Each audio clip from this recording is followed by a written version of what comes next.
Assalamualaikum warahmatullahi wabarakatuh.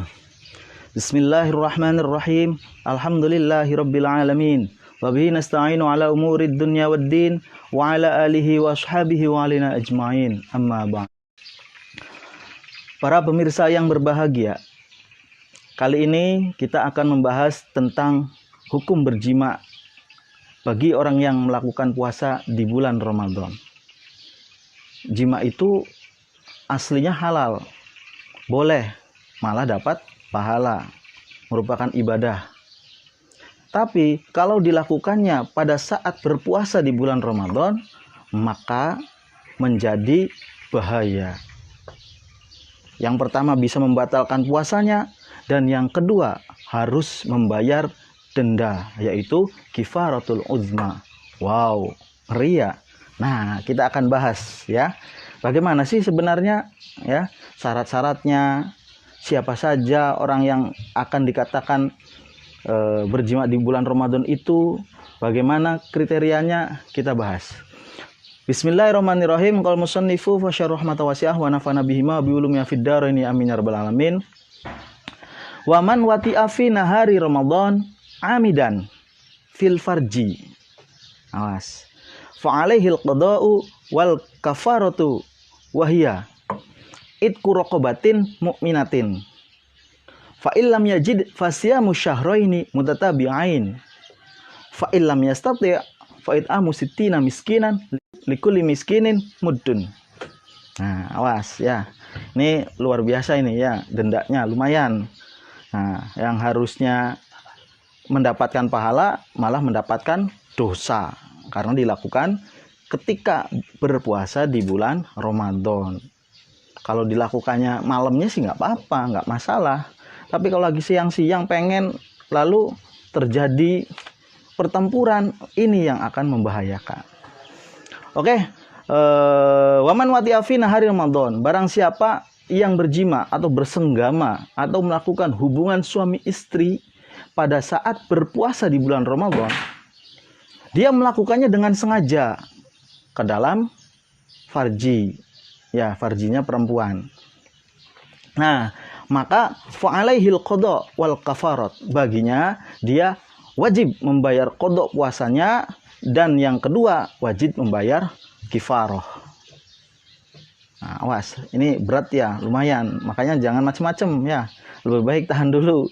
Jangan jangan terlalu inilah ya, karena di antara rukun dalam berpuasa itu adalah menahan dari jima. Masih ingat kan ya, fardunya rukun bulan Ramadan itu diantaranya adalah menahan diri dari jima. Nah, makanya kalau melakukan jima, maka puasanya jelas-jelas batal dan akan kena denda kifaratul uzma. Kifaratul uzma itu akan diberikan pada orang yang diwajibkan puasa dan telah niat berpuasa di malam harinya. Jadi kalau dia nggak niat puasa di malam hari, maka ya nggak masalah karena dia nggak puasa. Ya. Nah, ini awas, hati-hati. Kalau dianya nggak puasa kemudian jima, ya nggak masalah karena dia jelas nggak puasa. Atau dia lupa puasanya ketika malam harinya, maka ya nggak masalah karena dia tidak berpuasa. Awas nih ya. Ya, serta dianggap dosa orang yang melakukan jima tersebut karena berpuasa.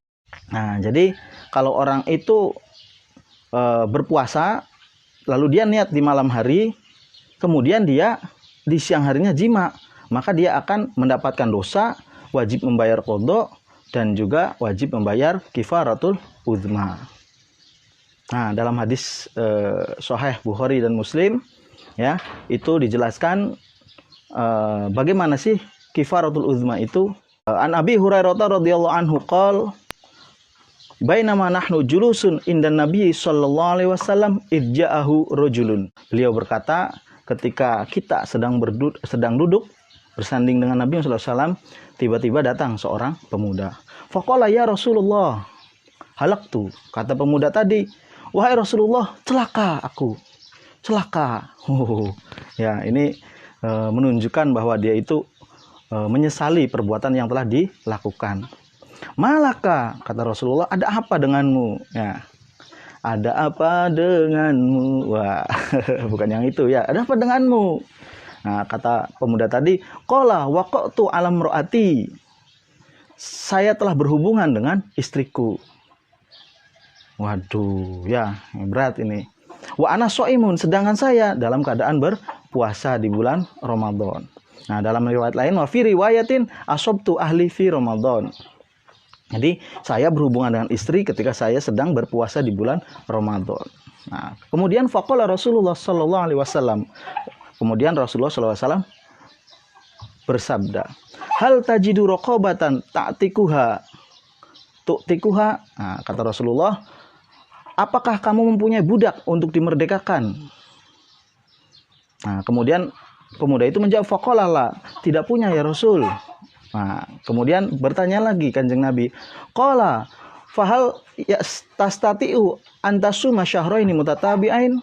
Apakah kamu mampu untuk melakukan puasa 2 bulan berturut-turut?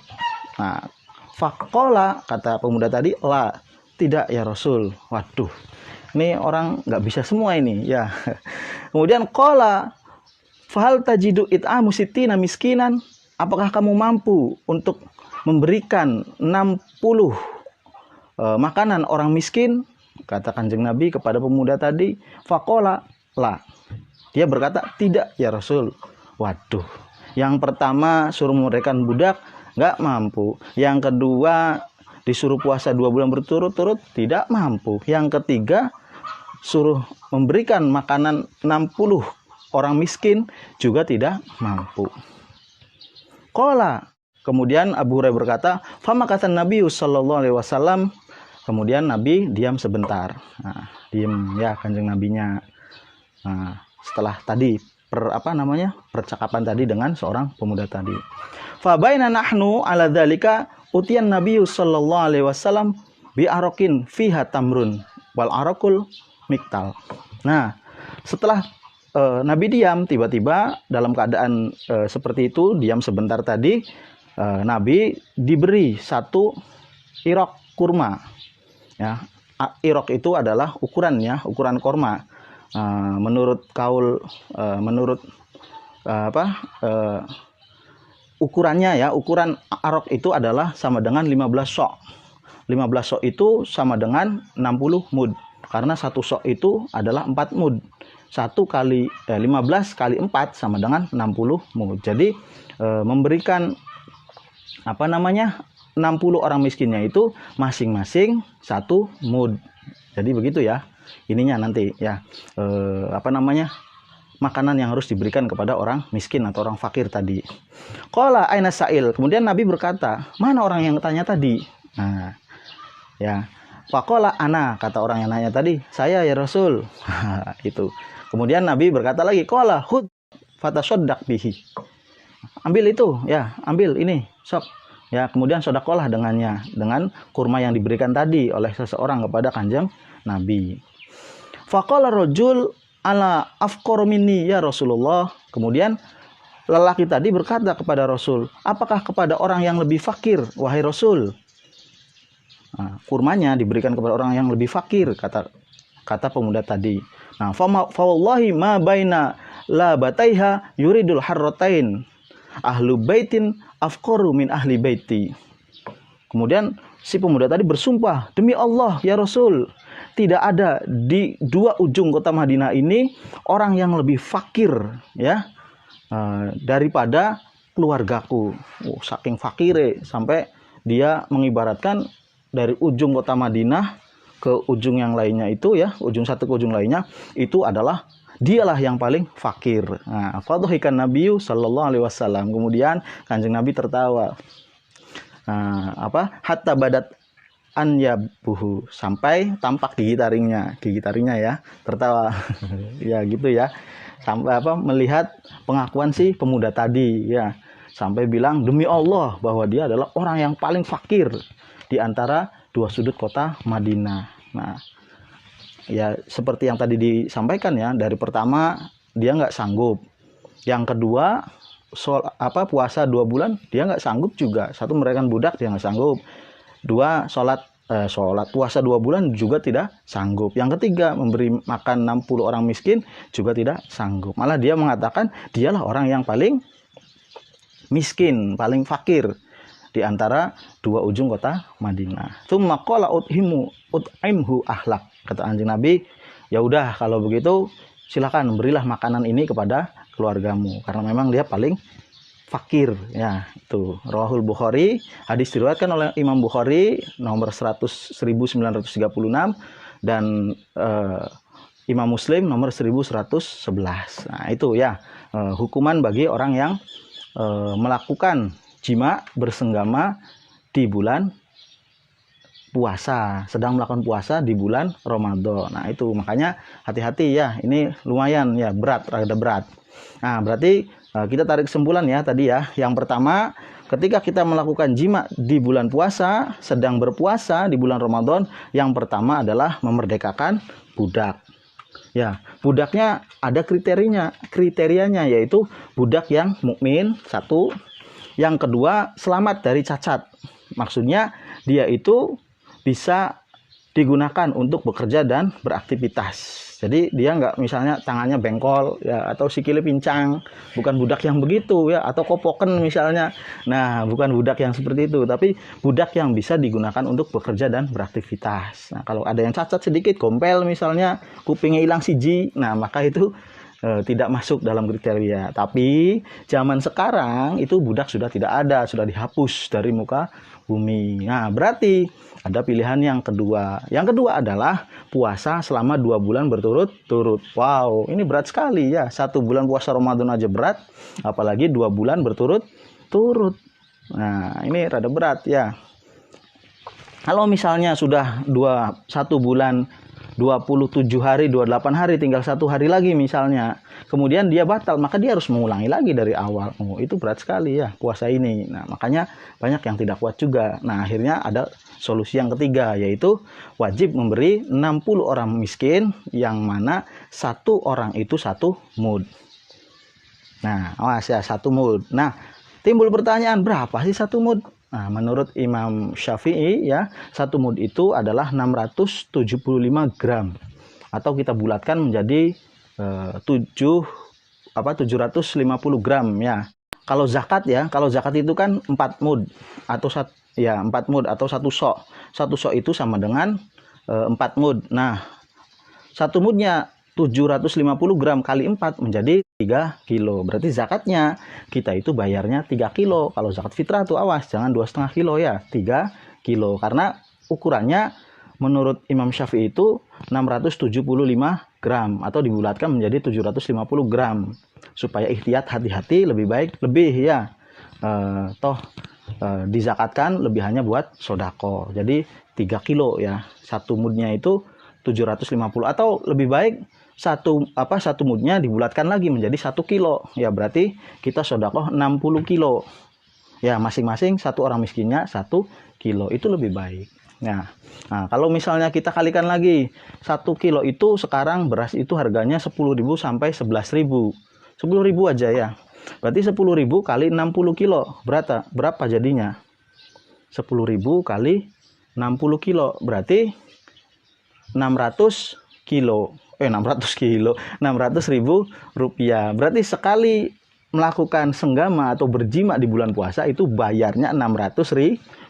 Aduh ya eman ya.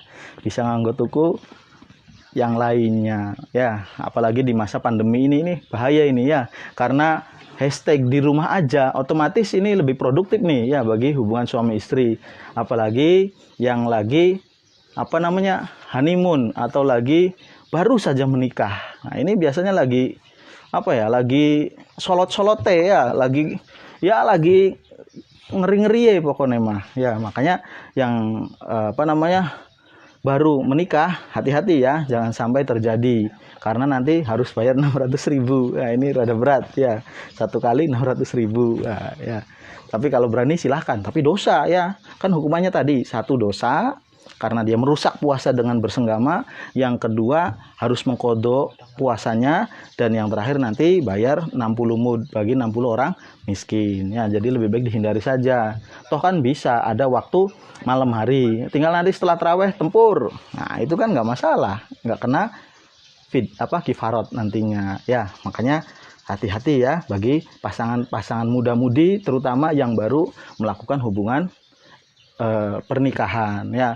Apalagi kalau orangnya itu bukan dalam keadaan menikah, dia itu bukan resmi suami istri, berzina, itu lebih parah lagi ya. Dosanya sudah jelas. Kalau orang itu berzina, maka dia akan dirajam ya. Kalau dia sudah pernah menikah, atau kalau bahasa kerennya sih rangda ya, karo duda. Kalau dia pernah melakukan pernikahan, kemudian dia melakukan zina, maka dia akan diranjam.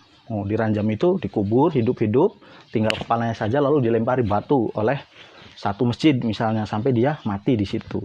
Naudzubillah. Hati-hati ya, zaman sekarang itu pergaulannya sangat bebas sekali. Terutama bagi orang tua ya, harus bisa mengelola anaknya dengan baik, harus bisa ketat kepada anaknya supaya tidak terjerumus dalam pergaulan bebas itu. Nah, kalau misalnya orang itu masih perawan atau masih jaka, belum pernah menikah, menjadi suami istri, maka hukumannya adalah 100 kali dicambuk. Lumayan juga ya, 100 kali dicambuk. Buat. Nah, ngeri ya kalau dicambuk. Nah, golongan wilur kabeh, golongan badannya sakit semua nantinya. Makanya hati-hati ya, jangan sampai terjadi seperti itu. Naudzubillah. Nah, udah jelas ya. Kita tarik kesimpulan bahwasanya orang yang melakukan jima di bulan Ramadan dengan sengaja, awas nih, dengan sengaja. Kalau dia tidak sengaja, maka dia tidak kena kifaratnya. Nah, dia lupa misalnya, karena lupa, maka itu tidak kena kifarat. Ya, itu. Nah, kemudian ini kalau dia tidak sengaja ya, itu maka dia tidak dihukumi kafaratul uzma ya. Tinggal dilanjutkan saja puasanya. Ingat, mau jima sudah buka-buka ya, tinggal mau ininya saja, ingat, ya Allah, saya lupa. Nah, jangan dilanjutkan ya. Tapi kalau sudah selesai misalnya jimanya, kemudian dia ingat, baru ingat lupa dianya, saya itu lagi puasa ya. Nah, itu nggak apa-apa ya kalau dia melakukannya dalam keadaan lupa, bukan disengaja. Ingat nih, yang membuat orang itu membayar kifarat, membatalkan puasa itu adalah dilakukan sengaja. Seperti dalam firman Allah dikatakan, a'udzubillahi minasyaitonirrajim, Rabbana la tu'akhidna in nasina aw akhtana. Al-Baqarah ayat 286. Ya, Rabbana la tu'akhidna, ya Allah, ya Tuhan kami, janganlah Engkau hukum kami in nasina, jika kami lupa, aw akhtana, atau kami bersalah. Nah, itu ya dalilnya. Yang membuktikan bahwa orang yang sedang dalam keadaan lupa itu tidak menjadikan dia batal puasanya dan kena denda kifarah.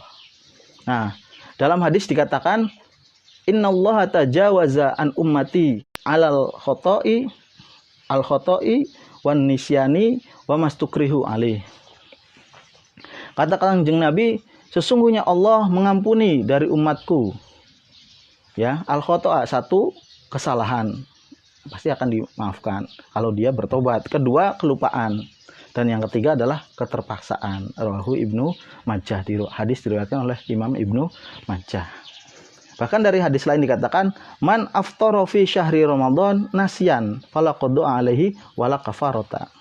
Barang siapa yang ya berjima di bulan Ramadan karena dia lupa, ya, berjima karena lupa, fala qada'a alaihi wala kafarata, maka tidak wajib qada baginya dan tidak wajib kafarah. Rawahu Ibnu Zaimah fi shahihiha.